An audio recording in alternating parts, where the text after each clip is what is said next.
Dr. Bienhir, nasa Makati branch tayo. Nakilala ko si Marlon, actually sa Quezon City branch. Yata yun no? At nakatutuwa dahil siya ang kauna-unahang nakilala ko na ang negosyo ay pag-aasin. Salt dealer. Pero hindi kayo yung nagmamanufacture. At marami nararamdaman si Marlon. This was only last week. 7,000. Oo, kasi nanginginig daw siya, nanghihina, etc. Ang blood pressure niya maabot ng 180 over 100. Siyempre, bilang doktor, nag-aalala tayo dahil maraming pwedeng sirain na organ sa ating katawan.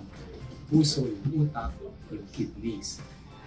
After 1 week, nagbigay muna tayo ng initial na treatment and si Marlon ay kasama ng kanyang wife na si Myra.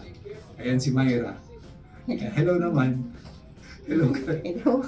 Si Marlon. Hello ka naman Marlon dun. Hello po. Ayan. O sige, Myra, ikwento mo. Ano yung sinasabi mong mga nawala kay Marlon after 1 week? Nawala na po yung cramps. Yung pagpulikat niya po sa gabi. Minsan po 2 beses siyang pinupulikat. Nagigising siya para Opo, pulikatin. pulikatin. Talaga? Opo. Masakit? Masakit. Opo, Dalawang masakit. paa. Opo. Naninigas yun? Nawala. Nawala na po. Chika. Well, that's good. So nakakatulog ka na. Super. Good. Wala yung pamumulikat. Ano pa? Pangalawa po yung paghalimbawa po sa yung latang-lata po siya sa maghapon. Oo. Wala na rin po siyang, hindi na rin po siya naglalata. Hindi na masyado naglalata. Opo. Sa hapon po siguro pagkatapos siyempre po lakad na lakad sa negosyo. Yun, medyo nanghi. Pero hindi na po ganun na Hindi na yung parang nangihina. latang. Opo. Nakakaano na May siya. enerhiya na. Opo. Pero sadyang tahimik siya. Opo. Sadyang Ako lang po yun. siya. Like many couples.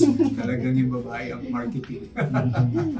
Okay. So, yun. Lata at saka cramps.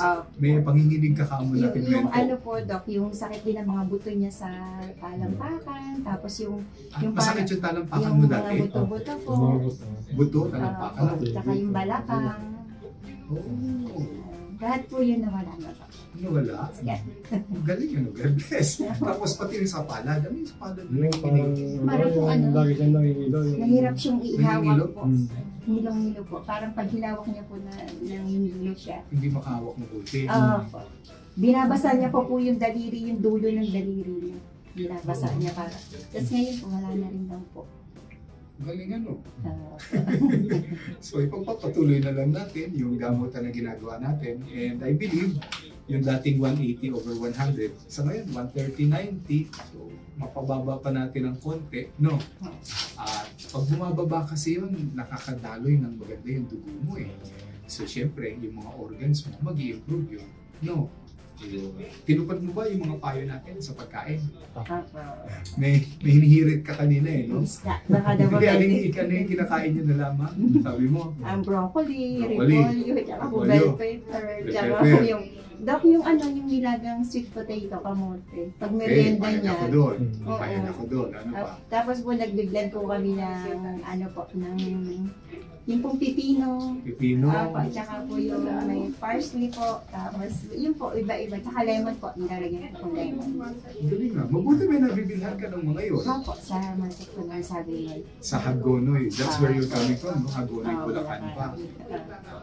Well, patunay po yan na ang paglakas ng tao eh nakasalalay sa pag-aalaga na mabuti ng ating kapartner. No? But syempre, yung ultimately na paggaling ni Sir Marlon, ipagdarasal natin, galing sa taas. Tama ba yun? Number 1 po. Sige.